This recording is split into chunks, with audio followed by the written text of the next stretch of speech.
சாதி மறுப்பு திருமணங்களுக்கு பாதுகாப்பு வழங்க வேண்டும் என்ற முழக்கத்தை முன்வைத்து மக்கள் அதிகாரம் ஒருங்கிணைத்திருக்கின்ற இந்த சிறப்பான ஒரு ஆர்ப்பாட்டத்திற்கு தமிழ் சிறுத்தைகள் கட்சியின் சார்பில் வணக்கத்தை தெரிவித்துக் கொண்டு, சாதி மறுப்பு திருமணம் புரிந்தால் மரணம்தான் என்ற நிலையைத்தான் இன்று தமிழ்நாடு முழுவதும், இந்தியா முழுவதும் ஒரு திம்பத்தை உருவாக்கியிருக்கிறார்கள். என்றைக்கு மதுரை வீரன் மார்கள் வாங்கி படுகொலை செய்யப்பட்டாரோ இன்று வைரமுத்து வரை அது தொடர்கின்றது.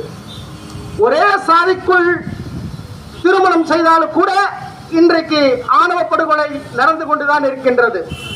இதற்குத்தான் தமிழ்நாடு முதலமைச்சர் தனி சட்டத்தை, ஆணவ படுகொலைக்கு எதிராக தனி சட்டத்தை இயற்ற வேண்டும் என்று அனைத்து அமைப்புகள் சார்பாகவும் கோரிக்கை வைத்துக் கொண்டேதான் இருக்கின்றோம். அவர் என்ன சொன்னார்? வன்கொடுமை தடுப்பு சட்டம் இருக்கின்றது, அதே போதுமானது என்று சொல்லுகிறார்.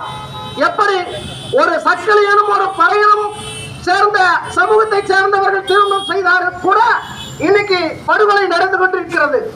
எப்படி நாம் ஒரு இந்த மக்களுக்கான பாதுகாப்பை நாம் உருவாக்க முடியும்? ஒரே சாதிக்குள் திருமணம் செய்தாலும் கூட இன்றைக்கு தாழ்த்தப்பட்டவர்கள் படுகொலை செய்யப்படுகின்றார்கள். அவர்கள் எப்படி வன்கொடுமை தடுப்பு சட்டத்தின் கீழ் வழக்கு பதிவு செய்ய முடியும்?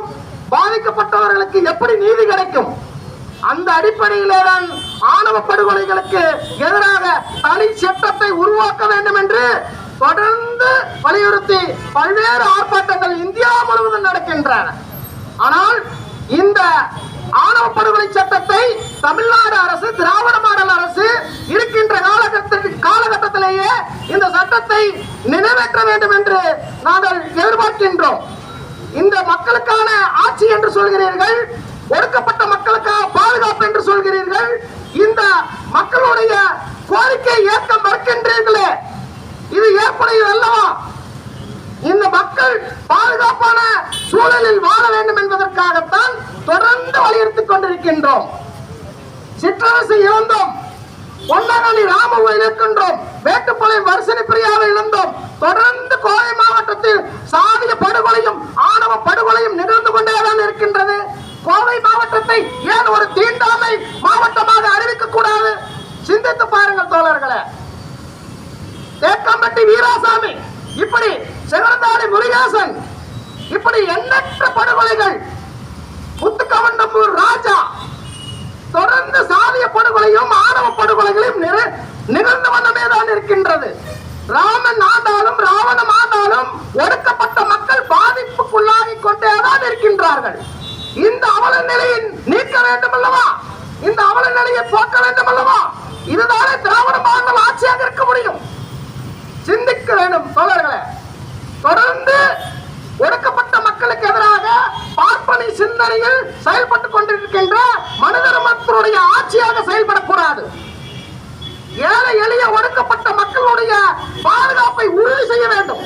சாதி மறுப்பு திருமணம் புரிந்தவர்களுக்கு உரிய பாதுகாப்பை வழங்க வேண்டும். சாதி மறுப்பு திருமணம் புரிந்தவர்களுக்கு உரிய அங்கீகாரத்தை வழங்க வேண்டும். சாதி மறுப்பு திருமணம் புரிந்தவர்களுக்கு வேலை வாய்ப்பில் முன்னுரிமை வழங்க வேண்டும்.